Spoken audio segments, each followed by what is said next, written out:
President Cyril Ramaphosa has reaffirmed government's commitment to training women entrepreneurs to equip them with the skills needed to compete for government tenders.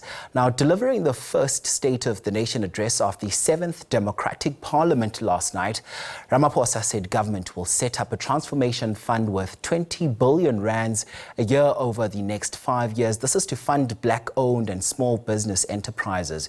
He also said government will fast-track the regulations of the Public Procurement Act to ensure businesses owned by women. Now, youth and persons with disabilities will also benefit and receive equitable opportunities in government contracts. And to unpack this, I'm now joined in studio by Sibongile Gangxa, who's the head of EmpowaWomen at the Empowaworx. It's great to have you. Welcome to the program. Thank you so much. So lovely to be here. Yeah, it's great to have you. So, Sibongile, maybe let's just start by getting your overall reaction to the President's State of the Nation address. I know it's received mixed reactions. For you, a thumbs up or a thumbs down? I wouldn't take a side, and I'll tell you why. To your point about mixed reactions, I think South Africans generally hold a very optimistic, demeanor. So I think the side that is negative is the side that says we've heard some of this rhetoric before. But I think on the upside for me, when it comes to that, is that there seems to be some strategic framework on the how. So oftentimes the State of Nation address, will make big pronouncements on, what we'd like to do. But I think the past year or so has brought, the President of the Republic of South Africa and government by extension to a place of deep reflection and, trying to find ways to really showcase how some of these developmental cracks are going to be bridged in expedited, volumes.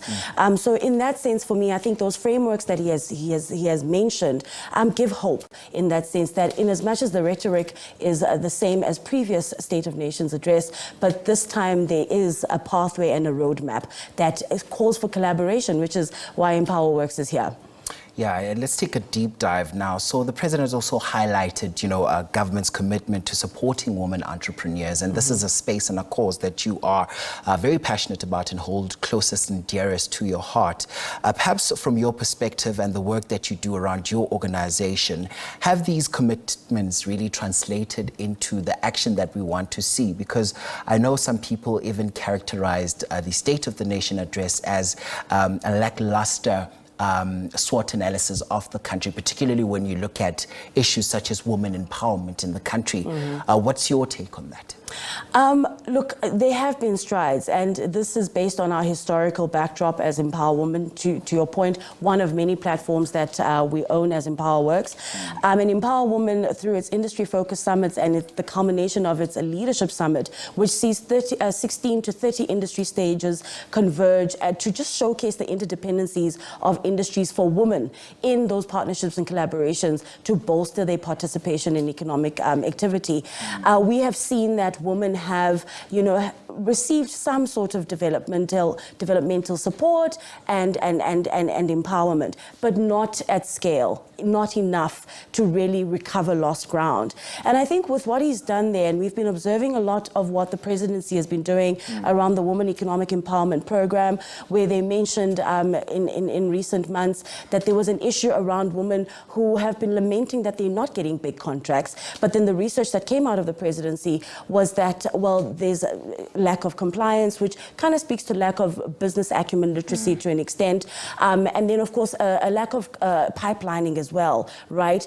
So it's quite encouraging now to hear him say, we're going to offer training. But we also hear to say we've made thousands of women who are trained, who just literally need the resourcing, the infrastructure to scale, which is why Empower Her becomes important for us, which is our mentorship program, and it's our programmatic model that allows these facilitations between government contracts, women who are already in the SMME space, to scale by bringing other women, which also speaks to that artisanal focus that we were speaking on, expanding on it. So he's really illustrating the causal links this time, and we're excited as a developmental agency because we're able to be, to kind of bolster our work and bring him to the fold. He said something about the fact that some of these opportunities tend to be fragmented and isolated, and he used the word not easily accessible.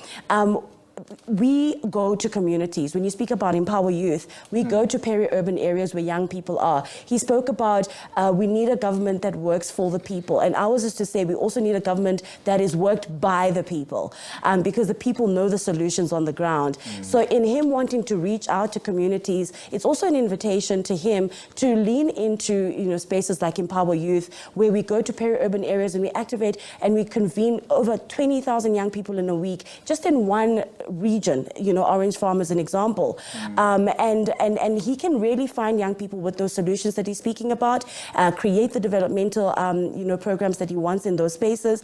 And to his point, citing the preamble that this land belongs to all who work it. So that must be a land that is conducive for people to self-determine. I'll tell you what, you just led me straight to my next question. I want to find out from you if you think we are making the right strides, right? And the wheels of change are grinding, albeit on a slow pace. From a policy perspective, how do you think we are faring, particularly when we look at also youth empowerment? You have many young people come out and say there's red tape for them to access opportunities. Orange Farm, a case in point, a community I've done extensive work in as well. They'll tell you it's not because we just want to be sitting at home, but it's because there's no access to opportunities. Let's talk about how we bridge all these gaps that are seemingly are the ones that are posing the stumbling blocks for these young people as well as the women. The opportunity in President Ramaphosa's State of Nation address is that his diagnostic is correct. And then he makes a public plea to an extent that speaks to partnership and collaboration. He has this sense of urgency to a lot of things, and he mentions livelihoods a lot. He's also mentioning the idea of coming up with innovative strategies to encourage or to attract investment. To your point, we've got the talent, we've got the skills. Young people are ready, they are fit for work, they are fit for business, and they know how to solve for present day realities and future realities as well, right? So in that call that he has made, I suppose now we are going to watch and see how open he is to consultation with organizations such as Empowaworx. Case in point, we are hosting our Empower Youth Indaba on the 27th of February, which is an apt time because we have created and convened the best thinkers in private sector, public sector. We've had great relationships with the education and training authorities, civil society, organized labor, people who have really been at the coalface of solving for youth unemployment, and collaboratively with Empower Youth, we've been able to really shift the needle when it comes to that. So it's going to be quite interesting when we compile our report and share it with him, because that Indaba is specifically focused on consolidating our isolated efforts in most cases, and ad hoc where we have partnered, but to see how we really reimagine livelihoods, which is what the president was alluding to, and recovering lost ground, which again, the time issue, he spoke a lot about our historical backdrop and how a lot of the missing middle has suffered as a result of some of those cracks in the developmental project. So that report is going to be a conversation starter for us with him to see how we support him in what he has positioned himself to be about this year. And tell you what, the point that you just made now just gives expression to that element of public-private partnerships as well. Yes. Listen, I wish we had more time to further unpack, but we've got a developing story in KZN. Okay. But thank you so much for joining us today on the agenda. That's, of course, Sibongile Gangxa, who's head of EmpowaWomen at EmpowaWox. Thank you very much indeed for your insights.